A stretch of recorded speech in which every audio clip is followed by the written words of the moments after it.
Thank you so much, Pratik, for joining us on a podcast at Doddle. Extremely grateful that you took out time to share your insights with our audience. We have some interesting set of topics for you, but before we go there, it would be great if you could run us through your journey so far to give a good context to our audience. Hi, I'm Pratik Seal. It's been about 27 years of journey into the corporate field. I started off in advertising, was in FCB Ulka, which is now called Raft FCB, and then Low Lintas, which is still called Lintas Group.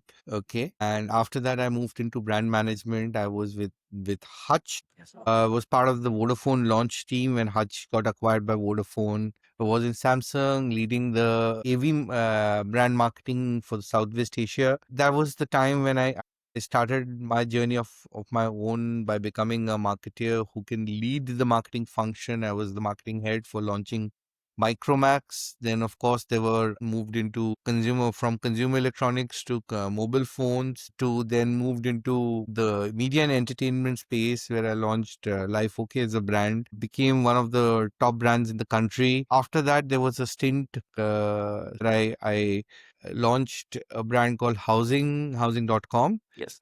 Yeah. So I was the CMO for them. So from there, I moved on from marketing to basically more of a business function role. So I launched a television channel for Sun TV called Sun Bangla, and in between, I was mentoring a lot of startups. Was consulting with them. So there were startups like Canvas, the Baveproof.com. Yeah. Then currently, I'm with Zee. I'm heading the business as the chief channel officer for Zee Sarthak. So run this television channel in Odia language. So basically profession, I mean, my job entails marketing, programming, sales, operations, strategy, everything. So that was my brief journey of 27 plus years. What you? Did you ever feel bored of doing what you were doing? Of course, I do feel bored. I feel bored of doing the same old thing, the same old categories, and that's exactly why I keep on switching categories. That makes it more interesting. It gives me the learning that to grow ahead, understand more consumers, understand more psychology of the consumers. So therefore, it doesn't get boring if you keep on shuffling it. Pratik, you have navigated marketing across telecom, electronics, real estate, and now into entertainment. What have these sectors collectively taught you about the core evolution of the Indian consumer? And how does that influence content and brand strategy today? Okay, first things first is one thing I've learned is that it's the same consumer, it's the same psychology, it's the same mindset. It's just that their opinion or the way they approach a specific category in terms of, say, for instance, if they were to buy a two-wheeler versus when they were to decide to watch an entertainment channel or to buy a mobile handset or to choose their SIM card for their service provider or the television they produce or the refrigerator they buy, the mindset changes. Okay. So it for the marketer it's very important to understand that mindset, understand what is the trigger point and therefore work towards delivering that. So that's one thing that I've learned over the years. Has the consumer changed? No, the consumers haven't changed. They have evolved, of course. I mean, obviously, evolution is a process that Mr. Darwin had set it in stone, and of course, the evolution is there. They have become far more savvy over the past 25 years. I've seen 27 years. I've seen is that they've become far more savvy, become far more value for money conscious. They were more cost conscious. Now they're more value for money. They don't mind paying a little extra as long as the brand provides them with that extra. And there's one thing that I think a lot of older brands used to do much better than what the new age brands are being able to do is to basically connect with them at an emotional level. So at an emotional payoff is what the brand used to connect better with. Yes. Nowadays, everyone is talking numbers, statistics. I'm better than you. Especially the new age brands, they don't understand the higher order benefit. When you were to do a benefit ladder and basically Yes. choose, so they are talking product features. They're talking tech lingo. They're talking from one engineer to the other.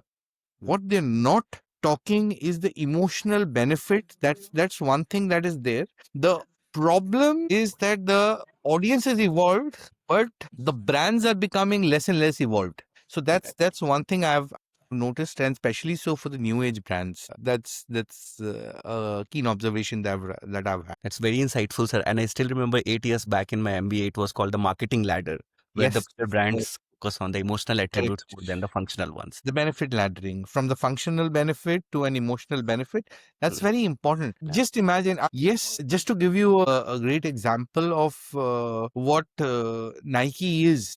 I mean, it's an emotional benefit with Just Do It, as opposed to a brand like On, which is a new age challenger brand. What are they talking? I mean, just better performance, that's it. Signing a Roger Federer is not enough. Yeah. Got it.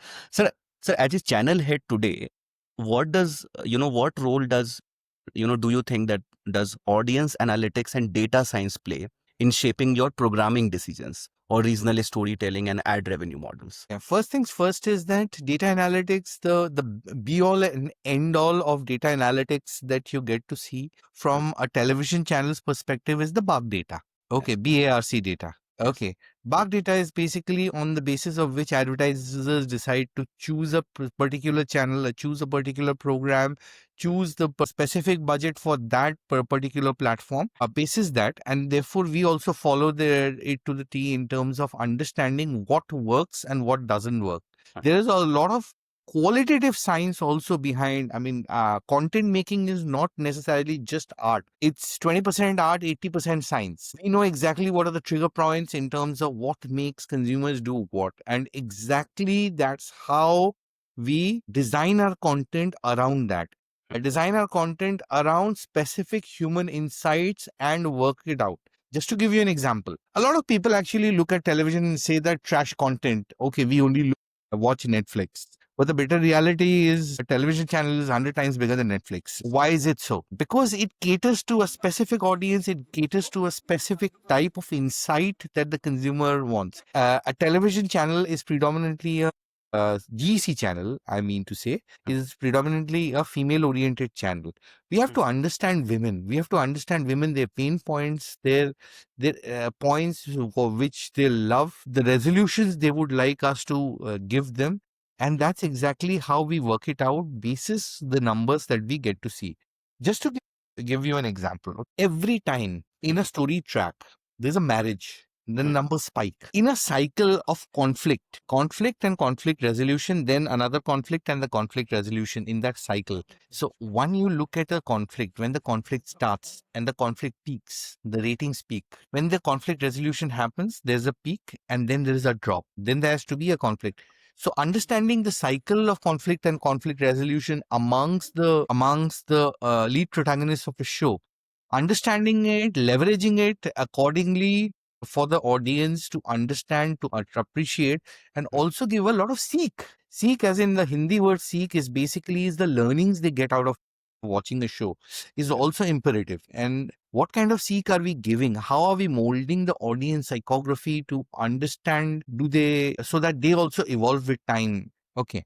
Just to give you another example for that is that in Zee Sarthak, what we specifically did was that there's a term called Nuva Avdhyani that we use. Nuva Avdhyani is, but it's basically there is sanskar, but there is also an personal aspiration to do something. So the protagonists want to be something. Someone wants to be a BDO officer, someone wants to be a journalist, someone wants to be a fashion designer, someone wants to be a cricketer. So that aspiration angle has to be there because that is also what is reflective in the society. A lot of women, they just aren't happy being just homemakers. Yes. Okay. The 92% of women who don't work actually need to come, and gradually that will happen. So that is also a responsibility for a television channel to deliver that message to the audience. So how has the data evolved from being retrospective, that is the ratings thing, to predictive, that is audience intent modeling? Okay, the data is still predictive, but there are real-time data that we tend to get. The action. So look, let us face this thing. You've got to sit for the exam before the results come out. Yes. Okay. So predictive data is not available in the television industry, so to speak. But what you tend to have is the predictive insights and the knowledge that you have to basically apply and see how that converts into numbers. Instead, good numbers for you is not available for television. Okay. And even if there were people who were to create predictive models, it won't work. It won't work because of the sheer fact is that there is an art involved along with science that is involved in making content. So the product here is far more, far more intangible. So you can't touch and feel it. So therefore, it has to play with a lot more emotions. So making a predictive model to basically say how this is going to fare is not going to be possible. But yes, what is possible is that the experience that the content makers have to basically create that predictability in Yes. the whole system. Like you told, sir, whenever there's a conflict, it spikes and then it goes. Exactly. That was one example. There are thousands of other examples that any content maker would know, any So experienced content maker. when we talk about regional markets like Odisha, they have transformed rapidly with digital penetration. Yep. So how do you balance local cultural authenticity with global content formats? Okay, so India is a very heterogeneous country, and it's not just about Odisha. It is about same applies to Tamil Nadu, same applies to this thing.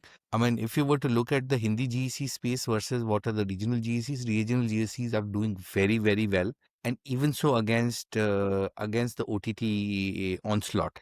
Okay, why is it so? Is that first of all, there are a few things that us as human beings are very hardwired to towards. First is, of course, the food that we eat, the language that we speak, the clothes that we wear.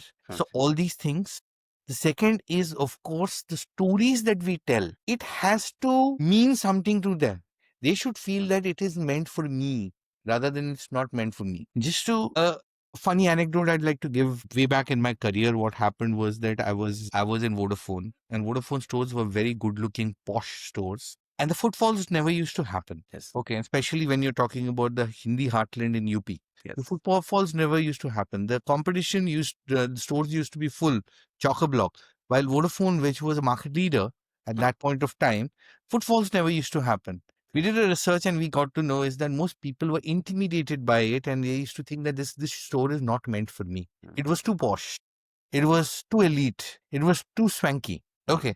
So that's also very important to tone down and get onto the right tone and manner to see that how welcomed are you, how warm you are, how connected you are. So regional market actually has developed into a very strong, which has developed a very strong connection with the consumers. And that's why if you were to see, the regional channels are doing extremely well. May it be Kannada, may it be Telugu, Bangla, Tamil, Marathi, Odia. Everywhere you go, you'll find the regional channels are doing very well, except for one case in point, one exception happens to be Gujarat. Apart from that, everywhere the regional channels are doing very well. Why is it so? Is because of the reasons that I gave you. Okay. Is that first of all the connectivity in terms of the clothes that you wear, the food that you eat, the language that you speak. There is basically it's what is the language that you dream in?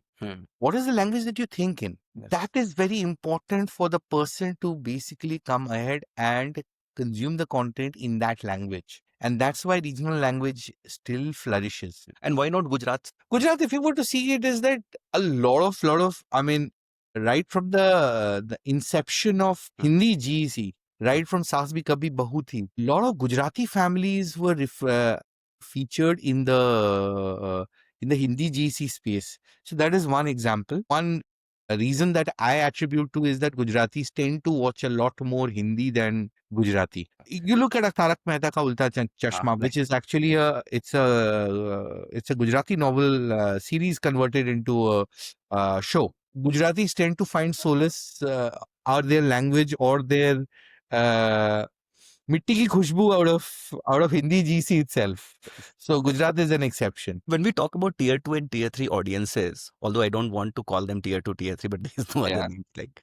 So traditional advertising and digital streaming are kind of colliding. So what are those new monetization architectures from content commerce to hybrid ad models which are emerging? And how can broadcasters reimagine revenue beyond GRPs? Okay. First of all, let's call that the emerging India or Bharat. Yes, yes, First yes. of all. Number two is that if you were to look at television as a medium, what is typically happening is that most advertisers, so there are two ways for it, two predominant ways apart from syndication, that a television channel earns from subscription through cable TV and DTH operators and through ad revenues, okay, from the advertisers. Increasingly, the ad revenues are moving towards digital. That's a fact that we cannot deny. I mean, whatever we say, it is a fact. Okay. So if you were to see the growth of television advertising is about 3.5%, 3 to 3.5%. Okay. While digital is growing at a double digit rate. Okay. So there was, I remember when digital marketing came into India, way back in the early 2000s. Okay, people used to allocate out of their own marketing budget 2 to 3% into digital marketing. Now it has gone as high as 50 to 60%. Okay, so it is eating into the pie. Which pie is it? It is the pie of television and print. Print, the magazines as a category has died. But is television going to die? No. Because if you were to look at the numbers, it is growing. It's still growing. Why is it growing? It is not lost relevance. My take here is that the appointment viewing of television might just lose relevance. But if you were to look at the insight with which people approach, if you were to look at a television is a V platform. It is a community viewing. When people watch together, the families watch together, they eat dinner while watching TV. Yes. Versus digital is a me platform, which is all about me, myself. I'm watching alone on a mobile phone or on a tablet or a laptop. Okay. Even if it's about 20 million smart TV penetration right now, as I saw about a couple of months back. Smart TV penetration is about to explode. And if that is so, there's going to be a lot more V that is also going to come into digital. Okay. But then the content makers design it in a lot of, in a me way. You know what I mean? It has become a lot more non-kosher in terms of watching it along with your family. You can't watch a lot of most of the content on digital with your parents, with your children. So that's there. Of course, there are this thing. I think Panchayat is a great example that you can watch with everyone. I mean, there are, but then there is too much of profanity, there's too much of sex, there's too much of violence that you want to avoid. So television is not going to lose relevance, but yeah, television industry is losing a lot of revenue. That is for sure. Okay. So from the advertiser's perspective, television is shrinking, but from an audience perspective, television is still rocking and growing, surprisingly. From an audience perspective, it's growing. Sir, is it because that there are a lot of areas in India where the penetration is still missing? Or no, it's not about penetration. It is more about how do you watch which medium. See, ours is a country where V is V is very important. We are a collectivistic society. We are still not. We are still we still have the prevalence of joint families. Yes. We still have prevalence of nuclear joint families, wherein couples stay with their children with their parents. Yes. Okay. So in a society like this, when the entertainment is also collectivistic, okay, television is not going to lose relevance because television shows content, designs content in a way that it appeals to everyone. It appeals to the man of the family, to the women of the family, to the kids of the family. So that's very important. Yes. Okay. Yes. But I think, sir, the standard of content creation has gone up thanks to the digital, mediums that have come up. Say the Kapil Sharma show, like Kapil Sharma show was always a television content which also got into it. I would say the other way around is that the standard of digital medium is improving because of television. Because what was happening is that it was increasingly presumed as what I am forgetting the name of that alt Balaji. yes. I mean, that's how they saw that, okay, digital is supposed to be this. Yes. But that's not so. If you were to see, is that a lot more family-oriented content is being created for digital. I think that's to understand. I mean, that they have started understanding is that it's not necessarily all about violence, sex, profanity. That digital is that. Television content was always relevant, will always be relevant. It's just that probably my take is that within 10 years, maybe the cable industry we might vanish and it's shrinking very fast. It's the same content that you'll get to see on TV. So ironically, the maximum digital content viewed is actually catch-up TV and sport, Yes. which Yes. is actually a Yes. television medium's content. Okay. So there's something right that the television is doing, Yes. which digital is still yet to mature and get in. So you have worked across multiple industries where marketing and technology are now converging. So would like to understand your opinion on these AI driven, promo generation, automated campaign optimization and audience heat maps. How are they reshaping creative workflows and channel promotion strategies? Leave the channel promotion strategies aside. And if you were to look at it, AI is actually helping a lot in automating a lot of things and making decision making faster and even doing certain processes faster. Just to give you an example, okay, audio correction or color correction for a show used to take manual hours to do. Now just feed it. It happens in 10 minutes and far more cheaper, far more accurately. And accuracy, I would say, is that is pretty similar, but far faster, far cheaper. Yes. Far faster, far cheaper. Okay. Predictive modeling, there are enough and more software, especially for digital marketing. It works very good. Predictive modeling, AI driven for doing media plans, also working pretty well. And I think it's fantastic that the media houses have actually invested in building such models. Those things are working very good.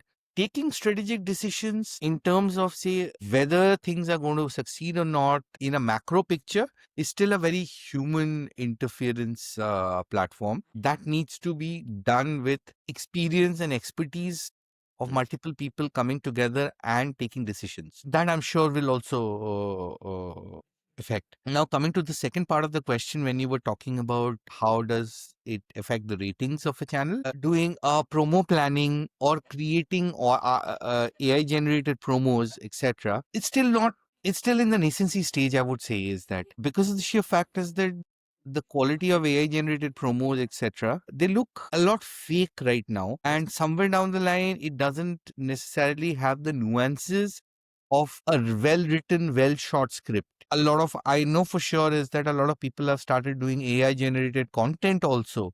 Yes. As shows, but they're not. I mean, honestly speaking, this Mahabharat that was in Jio Hotstar, I wasn't impressed at all. I wasn't impressed at all. It looked, and I've seen a lot of micro dramas which are AI generated. I mean, they look pretty trashy. It still isn't there, but will it be there? Of course, it is going to be there, and sooner than later, probably in the next 2 to 3 years' time, we'll find it much better. Yes. And maybe the new generation will get acquainted with this, like, because you can compare because you come from a slightly previous generation. So, the comparison part. Maybe the newer generation, the Gen Zs and the Gen Alpha will think that this is what is content, what looks like. This is an anecdote which I firmly believe in. Would real human interference stuff go away? No. Why is organic selling more? Yes. Why are the LPs back again? Yes. Why are the analog cameras back again? Yes, exactly. Okay. Cycle. Yes. See, I'll tell you what. There is fun in technology. Technology makes things cheaper. So there will be two movies available. One is a completely AI generated, and there will be a completely human generated movies, and both will work. They both will coexist. Both will work. So the actors won't get out of won't get become jobless. The directors and the DOPs, they're not going to get, or the technicians are not going to become jobless. Thing is that both will coexist. There is going to be a positive and benefit of actual human interference. Yes. And people will learn to appreciate that. Like radio is also back, sir. Radio is back. Yeah, correct. Radio is back. And we And looked at, sir. You remember during your childhood, you would have been taking that. given to understand that journals and writing with hand is back. Yes, yes, yes, yes. Yeah. So But at a higher cost. maybe. Of course, the journals are rather expensive nowadays, I must say. Yeah, but the thing that is there is that both will coexist. I mean, you can't basically have. I mean, come on. I mean, every AI can't be doing everything and make people redundant. Yes. Really. They'll surely make some people redundant. And what are the rest of them to do? Become carpenters and electricians. I remember the salaries of carpenters and gardeners have skyrocketed in my society. I was asking. That's true. That's true. So talking about right from Micromax to housing.com to G, You have seen industries where content become platform and platform become content ecosystems. How can media companies adopt a product mindset, like leveraging the UX design, user funnels, life cycle analytics, similar to what consumer tech firms kind of have done? Now, actually, the content business also has very similar models. It's just that it is structured differently. As I was talking about, is that content is basically 80% science. Okay. First is that you have to find the human insight on the basis of which you peg a story. Then you build the story around it, use research to validate it, both qualitative and quantitative research, and you funnel it into a story. Okay. So that is done. Just to give you an example, so there is a case in point. You have a you have a small article on how a mother was abandoned because she had three daughters. A woman was abandoned because she had three daughters and couldn't bear a child by the husband, and the husband remarried because he wanted a son. Yes. That itself becomes the seed of a product. See, end of the day, content is nothing but product. Okay. Yes. Now the research goes into it to basically see how much is this prevalent. Is this a one-off case or is it actually a fact? Okay. The fact is that the extreme abandonment might not happen, but the sheer fact that the woman has born, I mean, the irony is whether it's a daughter or a son is completely dependent on the man and his genes. Yes. Yes. Right. Well, extreme agony. A lot of women had to face extreme agony if because they've born a girl child rather than a boy child. Okay, it's a prevalent societal malaise. Yes. So we build a story around it. How this woman basically stands up and builds a life of her own, independent of the husband, and makes the daughters successful.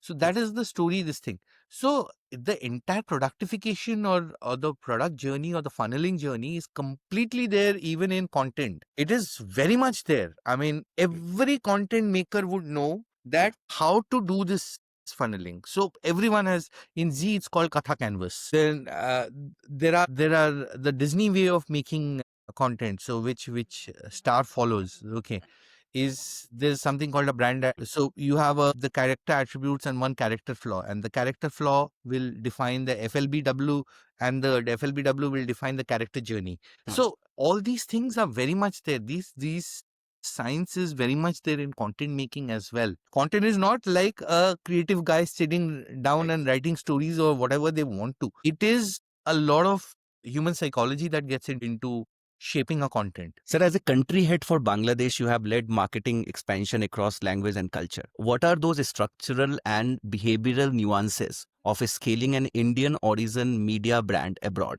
especially in terms of regulatory norms, local advertising ecosystems, and cross-border digital rights management? So Bangladesh was at Zee. I mean, handling Bangladesh was not the first time that I worked in the Bangladesh market.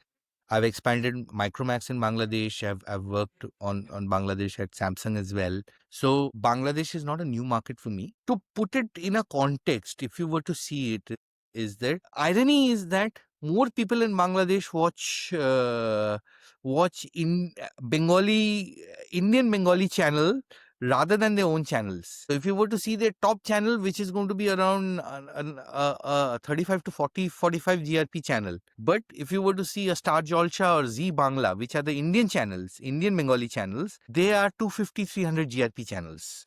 Why is it so? Is because the content or the quality of content or content making or the content designing is far better here in India than in Bangladesh. Okay. Right. So that is one thing. Number two is that if you were to see the overall cycle, the technology cycle as well, which I experienced in Micromax. Okay. India is far ahead than Bangladesh. Bangladesh is still about to get into as an emerging economy. Now, of course, unfortunately, with the political instability, they have gone back 10 years. But it was a strong emerging economy with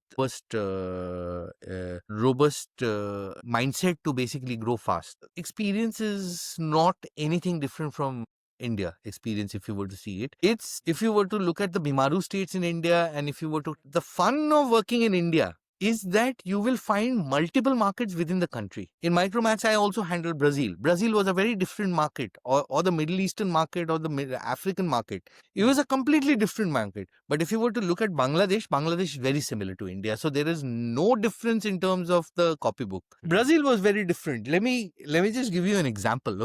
So I was looking for a brand endorser for a female-centric phone for Brazil. The agency comes in, so there is no film industry, so to speak, there. So we needed someone who was a fashionista, and they recommended a couple of girls, and I looked at them, and I realized that all they have recommended have been Playboy magazine pinup girls, and I was flabbergasted. I said, "How can I associate?" Then I got to know in Brazil it is considered to be a prestige to be in Playboy. So there's a cultural difference there that I got to see there in Brazil. But when it comes to Bangladesh, Bangladesh is very similar. I mean, and me being a Bengali, for me, it was very easy to understand Bangladesh, not just linguistically, also culturally. So that's that. Now, when you talk about modern marketing, it relies on first party data, AI led personalization, and automated campaign orchestration. So, how does a next generation marketing stack look like for a media company? And how can it unify content, metadata, CRM intelligence, and ad tech analytics? I think this is a very copybook question. So sorry to say that it's a very copybook question. Okay. How do you do that? You do it just like any other this thing. So is a content based brand any different from a technology based brand? No. What might just happen is that how much of technology are you feeding into a technology based, and how much of human insights you're putting in into a particular campaign or a particular communication. Benefit laddering, where you want to stand in the benefit ladder, is a very important decision that you make. Okay. Look, your question is relevant. Is it relevant for a media company is something I would like to question you back, is because I don't think it's that relevant, because content companies a lot of art as well. Yes. Okay. Is that how are you emotionally leveraging your audience? How do you trigger them emotionally for them to come and sample you day in and day out for 7 days a week, 365 days a year? How do they do that? Is the emotional leveraging that this work, but that is going to make things work better. Of course, the analytics part, etc., that will work very nicely for your media plan. It's what you say is more important than how you say it. Okay. So what you say is something that is going to be special, and that is also something that is that is very much missing in the technology brands. Somewhere down the line, they lose it. They kind of losing the trick. They don't know what to say. I mean, some of the ads that I get on the digital platforms are trash. I don't know. Out of it. And why is it happening, sir? Why are they making trash like? So you have marketing heads today who are 6 years experience. Hey. Okay. Just because they know a lot of analytic tools, but that's not marketing. I mean, those guys are basically good media planners. So I mean, you get a media planner to do basically design what do you want to say. That's a problem. The same thing is there on the sales side as well. Oh yeah, of course, of course, of course, of course. See, more you work, one thing that you learn basically from your mistakes is that what triggers audience and what tends to repel them, and what is a lukewarm this communication.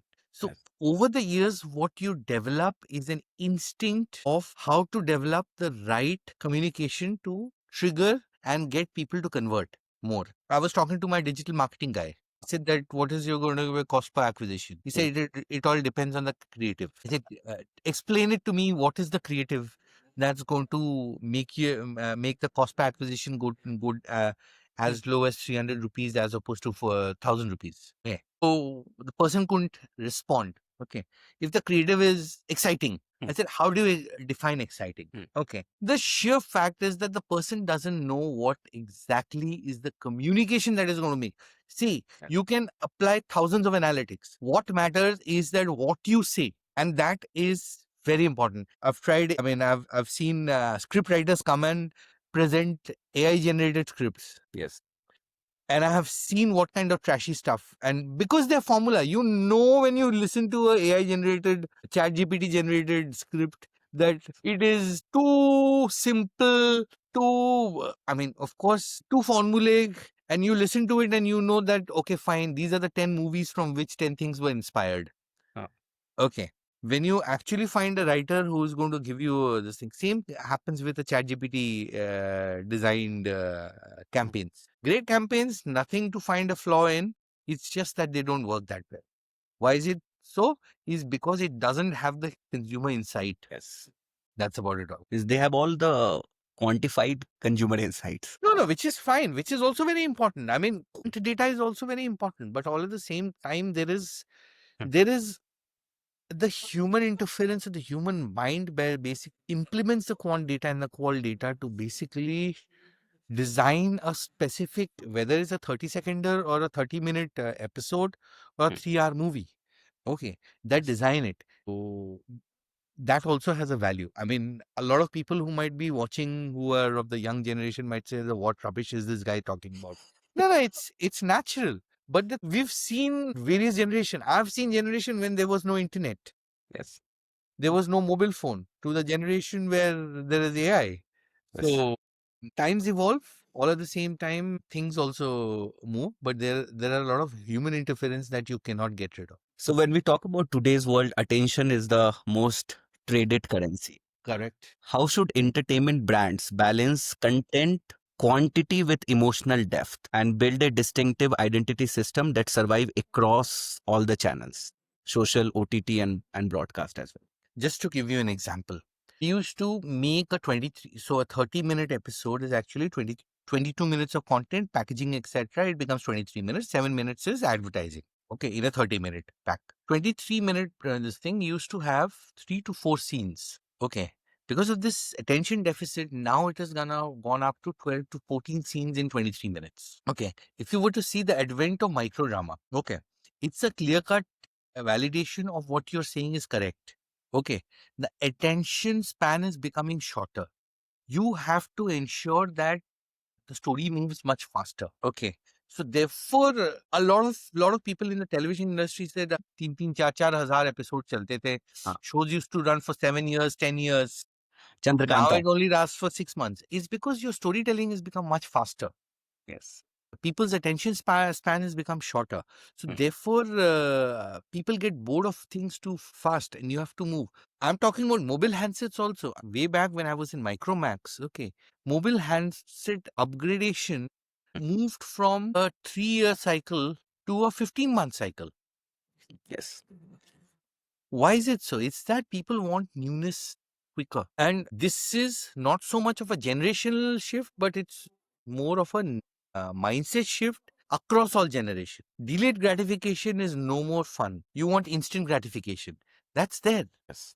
Okay. And I completely agree with you is that we need to address that. And that is exactly how it is being addressed. The episodes are getting faster. The content is getting shorter. Episodic content is getting shorter with micro dramas. Even the OTT content, the slow language pace is gradually reducing.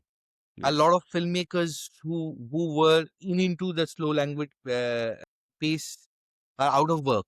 So that is a bit of reality. I mean, we have to accept it. I mean, there's nothing right or wrong in that. It's just how it is. I think that the rate at which dopamine is affected has The increased. dopamine hit is it's a complete social media, and especially if you were to look at the reels culture, okay, started by Snapchat and copied by Instagram Yes. and TikTok. So TikTok is of course not there in India, but the thing that is there is that the dopamine hit is becoming this thing. But there is also a negative side to this: is that how long will the dopamine hit work? Yes. Okay, it's just like cigarettes and alcohol. Yes. I mean, you start smoking, you get the buzz, and you stop getting the buzz after a few cigarettes. Okay, same case with alcohol. Dopamine also creates the same problem. So how the generation is going to cope is something that none of us can tell. I think it's again going to be a cycle. Yes. Yes. Where people will go back to Yes. the good old language way. Yes. People came from villages. Now they are going back to villages and paying 5x Correct. Yeah. With farmhouses. with farmers. Exactly. So at the last of this podcast, like since you have been into marketing for so long, over 2 decades, what will be a few advices that you will give to the new marketing leaders? Advisors. I mean, this is too harsh a work. I mean, Kind I of would such. say suggestions.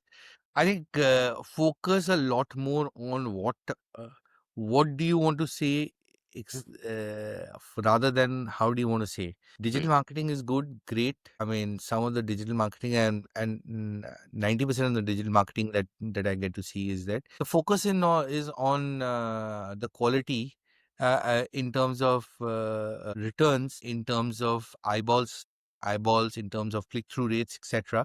But what about what do you say there? So that's one thing that you need to completely focus on, is that you find that the same plan will give you higher yield if you have a better communication. Okay. So look at the communication, look at understanding the nuances of messaging. How do you message? How do you build a higher order benefit? How is the brand getting into an intangible benefit space and is more emotionally connected to the outside world, to the consumers? That's very important thing. Another thing that focus on is building a holistic experience in terms of finding how the 360-degree marketing is still not dead. Okay. But increasingly brands are becoming very unidimensional, which is digital, digital, digital. What about PR? What about the word of mouth generation? What about the podcasts? What about the podcasts? Of course, content marketing is not just marketing for social media. Okay.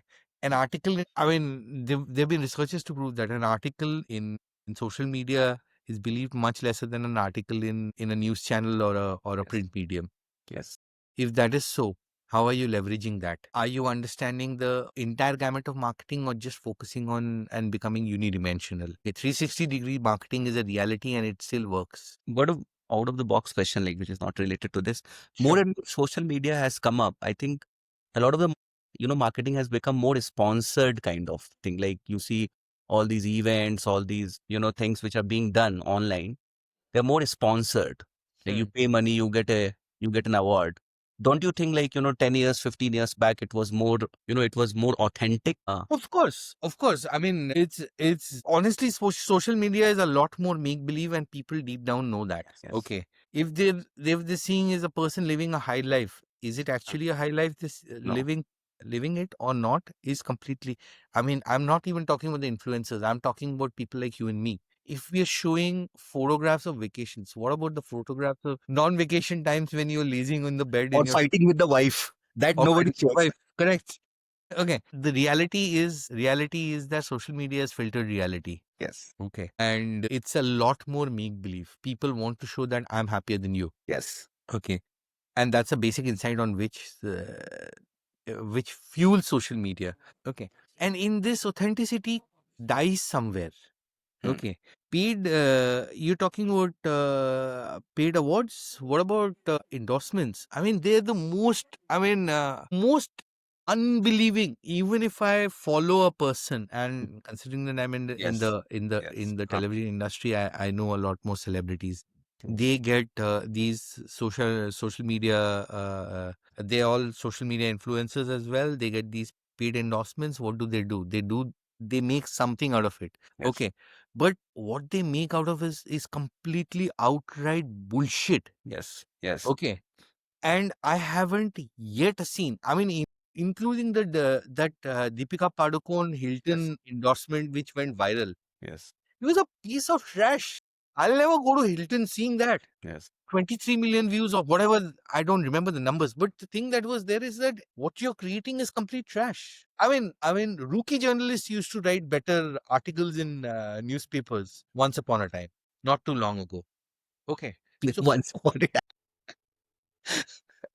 content And generation, then you added not so long ago. not so long ago. Yeah, they still do actually. They still do. They still do. And I mean, we create a lot of content in the print media, especially in the entertainment section in print medium. So all we have to do is basically provide them with some celebrities, and they shoot, they create a story. They do a very nice work. I mean, social media stuff. I honestly speaking, I haven't seen very good stuff I mean, so one can go pick up and say that was good. Maybe someone had a great idea, but honestly, quite subpar. Content creation के नाम पे कबाड़ा yes कोई भी बना रहा है ना sir कोई भी कंटेंट कोई बना भी बना रहा है कुछ भी बना रहा है there is no thought. It's very easy to say that okay fine I'm going to go and create content with the social media influencers, but what to say Yeah. again I'll say is that what to say, where's the thinking behind what to say. Thank you so much sir for joining on this All podcast. right, thank We you have so taken much, We've taken pleasure. more time than you allotted us, but grateful that you shared your insights with our global audience, slightly promoting Dawdle. Dawdle is now a community of 125,000 plus CXOs who share Okay, insights with each other. Thank you so much for sharing your insights, sir. pleasure is all mine. Thank you so much for inviting me. I'm humbled.